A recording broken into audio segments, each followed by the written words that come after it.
This is Sinfully Wicked Critiques, and I'm here with Jess Hartley, and we're going to be asking her for a few questions. First of all, the concept for instant antagonists is really unique, giving storytellers a stock character that fits into most systems. How did you come up with it? We came up with the idea. Matt McElroy from Flames Rising and I were brainstorming about some ideas.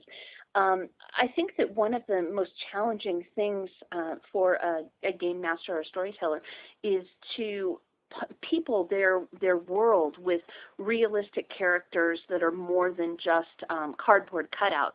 And I think that it adds a lot to a campaign to have a variety of challenges for individuals to face that are more than just a name and a stat sheet. So through Instant Antagonists, we really wanted to give game masters a product where they could take a fully developed character and drop it into their campaign without a great deal of effort or customizing necessary. Each one of them has their own backgrounds, and we really tried to make them rounded out with motivations and goals and weaknesses and strengths, so that storytellers wouldn't have to come up off the cuff with how this antagonist would react to a given situation. If the players want to do as players are wont to do, if they go long and left, this antagonist has enough information about who they are and what they think and what they feel and what they want, that the storyteller shouldn't have any real problem in dealing with those. Wait, they want to open the green door? I only prepped for the red door option. So we really wanted to give that to storytellers so that they can concentrate on the plots that they want to throw at the characters and that sort of thing. Okay, awesome. Also, the decision to go systemless was bold. How did you come to that decision instead of locking the product into a few core systems with hard stats? I think that once they have a core concept, that GMs can take an antagonist and really, in just a matter of a couple of minutes, can say, they're fairly strong, so I'll give them X in this system, or they're really, really wicked smart, so I'll give them a 42 in that. And by making them systemless, we broaden the possibility of them being able to be used instead of just in a few core games.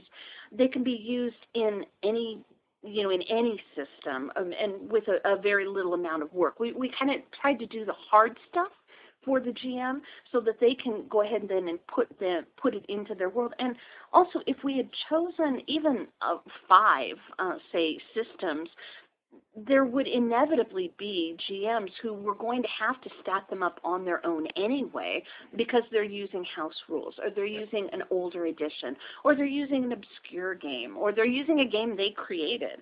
We really wanted to make these as broadly useful as possible, and I think the system does that. Okay. Given that the current run of instant antagonists is for use in modern horror games, have you given any thought to a similar series for sword and sorcery or sci-fi games?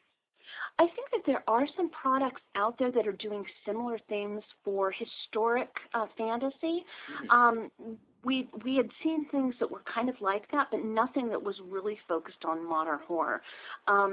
So I think that, at least for my preference, is going to be where the focus stays for now. There's so much opportunity to do a long line of instant antagonists just for modern horror that, I wouldn't be adverse to the idea of Matt bringing in people to focus on sci-fi or fiction, historical fantasy, that I really think that, for me at least, my personal preference area is modern supernatural. Right. So, I think I'll probably keep my interest in it and my focus on it in that modern horror, although, I think that it's a broad-ranged enough product that it could easily do that sort of thing. Also, one of the challenges with doing something like this for, say, a science fiction setting is the future is so mutable. That could be you could take an instant antagonist and put them on a planet or a star, but that star may be represented entirely different in a one setting versus another. So it's Right. much more challenging to create broad, usable antagonists in a setting where the setting itself may be very, very mutable, and they may not apply. Okay. What are some of the inspirations you had or you got used when making a character like Lily Sinclair? My background is I come from a long history of reading traditional folklore and mythology, fairy tales. I've collected fairy tales since I was old enough to read. So I try to draw on the what if principle. What if an element of those stories were true, and then bring it into the current setting and say, how would that apply? How would what role could that ages-old monster be fulfilling in modern society? So a lot of times when I create monsters, and I love creating monsters, you'll find seeds of really, really traditional folk tales and fairy tales and mythology in them. Okay. Okay. Having looked at a selfish succubus, what are some of the other antagonists that you're working on? I think that the next two that we're working on, one of them is I don't want to go into too much detail, but one of them is a ghost of a young girl, and who's much more than she seems to be. And another one is a vampire type character that is he's got his own challenges. He's not quite as people perceive him to be. So I think those are the next two that I'm personally hoping to work on, and I think Matt is talking with some other writers about bringing in some characters that are near and dear to their heart and doing instant antagonist interpretations of those. So I'm really excited to see that. Okay. And finally, any idea when the next instant antagonist will be released?